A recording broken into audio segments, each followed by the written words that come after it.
أعوذ بالله من الشيطان الرجيم. بسم الله الرحمن الرحيم. قد أفلح من زكاها وقد خاب من دساها. അസ്സലാമു അലൈക്കും വറഹ്മത്തുള്ളാഹി വബറകാതുഹു. സൂറത്തു ഷംസിൻ്റെ 10-11 വചനങ്ങളാണ് ഓതിക്കേൾപ്പിക്കപ്പെട്ടത്. ഖദ് അഫ്ലഹ മൻ സക്കാഹ, അതിനെ പരിശുദ്ധമാക്കിയവൻ തീർച്ചയായും വിജയം പ്രാപിച്ചു. ഈ ആയത്തിൻ്റെ വിശദീകരണമായിക്കൊണ്ട് ഹദ്റത്ത് മുസ്ലിം മൗദ് റളിയല്ലാഹു അൻഹു പറയുന്നു, ഈ ആയത്തിൽ അള്ളാഹു പറയുന്നത്, പൊതുവായ ഇൽഹാമിന് ശേഷം ഏതൊരു വ്യക്തിയാണോ അതിനെ പിന്തുടർന്നുകൊണ്ട് തൻ്റെ ആത്മാവിനെ നേരായ മാർഗത്തിൽ നടത്തുന്നത്, അയാൾ ലക്ഷ്യം പ്രാപിക്കുന്നതാണ്.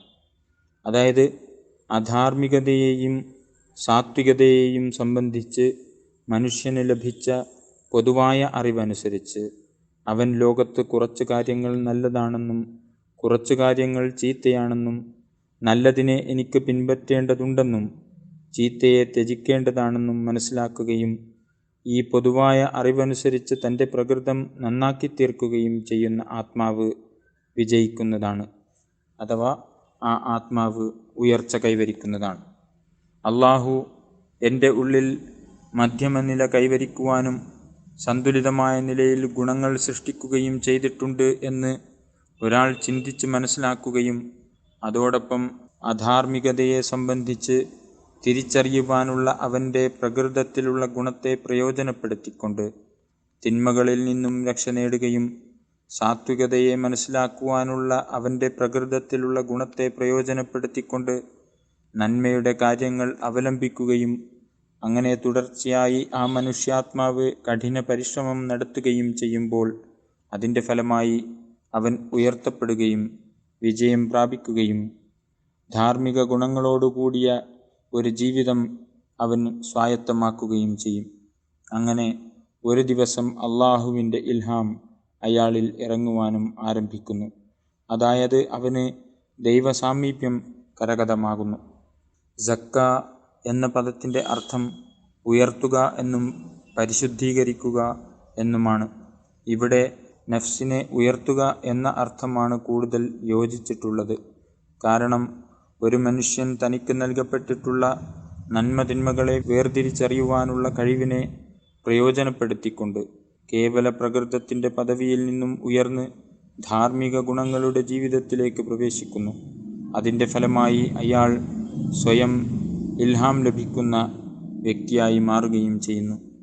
നഫ്സ് എന്ന പദത്തിൻ്റെ രണ്ടാമത്തെ അർത്ഥമായ സമ്പൂർണത പ്രാപിച്ച ആത്മാവ് അഥവാ പ്രവാചകന്മാർ എന്ന അർത്ഥം ഇവിടെ പരിഗണിക്കുകയാണെങ്കിൽ ഖദ് അഫ്ലഹ മൻ സക്കാഹ എന്ന ആയത്തിൻ്റെ അർത്ഥം ഏതൊരു മനുഷ്യനാണ് ഈ കാര്യങ്ങളിൽ നിന്നും ഫലമെടുക്കുന്നത് അഥവാ പരിപൂർണാത്മാവിൻ്റെ അധ്യാപനങ്ങൾ അനുസരിച്ച് തൻ്റെ ആത്മാവിനെ ശുദ്ധീകരിക്കുന്നത് അവർക്ക് വിജയം ലഭിക്കുന്നതാണ്.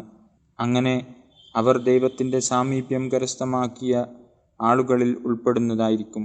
അതായത് പ്രവാചകന്മാരെ അനുസരിക്കുകയും അദ്ദേഹത്തിൻ്റെ കൽപ്പനകളെ പിന്തുടരുകയും ചെയ്യുന്നവർ അവർ പ്രവാചകന്മാരാകുന്ന സൂര്യൻ്റെ ചന്ദ്രന്മാരായിരിക്കും.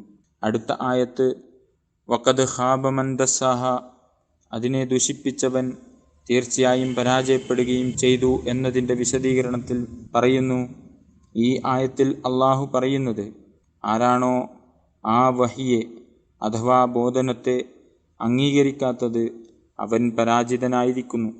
കാരണം വഹി മനുഷ്യപ്രകൃതത്തിൻ്റെ ഗുണങ്ങളെ കൂടുതൽ മിനുസമുള്ളതാക്കി തീർക്കുവാനും കൂടുതൽ ഉപകാരമുള്ളതാക്കി തീർക്കുവാനുമാണ് അവതരിക്കുന്നത്. അതിനാൽ ആര് ഈ വഹിയെ നിരാകരിക്കുന്നുവോ അവൻ തൻ്റെ ആത്മാവിനോട് തന്നെ അക്രമം ചെയ്യുകയും സ്വയം നശിക്കുകയും ചെയ്യുന്നു. വാസ്തവത്തിൽ യഥാർത്ഥ ദൈവിക അധ്യാപനം മനുഷ്യപ്രകൃതത്തിന് അനുഗുണമായിട്ടുള്ളവയാണ്. ചില മതങ്ങളിൽ മനുഷ്യപ്രകൃതത്തിൻ്റെ ചില ഗുണങ്ങളെ ഇല്ലായ്മ ചെയ്യുന്നതിനുള്ള അധ്യാപനം മുന്നോട്ട് വയ്ക്കുന്നു. ഉദാഹരണമായി സന്യസിക്കുവാൻ കൽപ്പിക്കുന്നു. ഇത്തരത്തിൽ മനുഷ്യപ്രകൃതത്തെ നശിപ്പിക്കുന്ന അധ്യാപനങ്ങൾ ഒരിക്കലും സന്തുലിത അധ്യാപനങ്ങളിലാവുകയില്ല. എന്നാൽ ഇസ്ലാം കൽപ്പിക്കുന്നത് നിങ്ങളുടെ പ്രകൃതത്തിന് അനുഗുണമായ നിലയിൽ ആന്തരിക ഗുണങ്ങളെ ശരിയായ നിലയിൽ പ്രയോജനപ്പെടുത്തിക്കൊണ്ട് ഉന്നതമായ ധാർമ്മിക നില കൈവരിക്കുക എന്നാണ്. കേവലം പ്രകൃതിപരമായ അറിവും കഴിവും മാത്രം അവന് ഗുണം ചെയ്യുകയില്ല, മറിച്ച് അതിൽ പുരോഗതി കൂടി അനിവാര്യമാണ്. ഉദാഹരണമായി, ഇന്നയാൾ ലാഹോറിൽ താമസിക്കുന്നുവെന്ന വിവരം നമുക്ക് ഒരു ഗുണവും ചെയ്യുകയില്ല. നേരെ മറിച്ച് അയാൾ ലാഹോറിലെ ഇന്ന മഹലിൽ, ഇന്ന വഴിയിൽ, ഇന്ന വീട്ടിലാണ് താമസിക്കുന്നത് എന്ന് പറയുകയാണെങ്കിൽ നമുക്ക് നിഷ്പ്രയാസം അയാളെ കണ്ടുപിടിക്കാൻ സാധിക്കും. ചുരുക്കത്തിൽ ഈ 2 ആയത്തുകളിലും അള്ളാഹു പറയുന്നത്, നിങ്ങൾ നിങ്ങളുടെ പ്രകൃതത്തിൽ ഉള്ള ഗുണങ്ങളെ, പ്രകൃതത്തിലുള്ള ശക്തികളെ കൂടുതൽ തിളക്കമുള്ളതാക്കാൻ പരിശ്രമിക്കുമ്പോൾ അള്ളാഹുവിൻ്റെ സഹായം നിങ്ങൾക്ക് ലഭിക്കും. അതേസമയം പ്രകൃതിപരമായ ശക്തിയെ, ഗുണത്തെ നിങ്ങൾ ഒതുക്കി തീർക്കുവാനും ഇല്ലാതാക്കുവാനും പരിശ്രമിക്കുകയാണെങ്കിൽ നിങ്ങൾ ഒരിക്കലും വിജയികളാവുകയില്ല. വാസ്തവത്തിൽ ഈ ആന്തരിക ഗുണങ്ങൾ നമുക്ക് നൽകപ്പെടുന്ന ആയുധങ്ങളാണ്. അത് വേണ്ട വിധം പ്രയോഗിക്കുമ്പോൾ ഗുണകരമായി തീരുകയും പ്രയോഗത്തിൽ വരുത്താതിരിക്കുന്നത് ദോഷകരമായി തീരുകയും ചെയ്യുന്നു. ഉദാഹരണമായി, ഒരു വ്യക്തി ഒരു യാത്രയ്ക്ക് വേണ്ടി ഇറങ്ങുമ്പോൾ വടിയും വാളും അയാൾക്ക് നൽകപ്പെടുന്നു.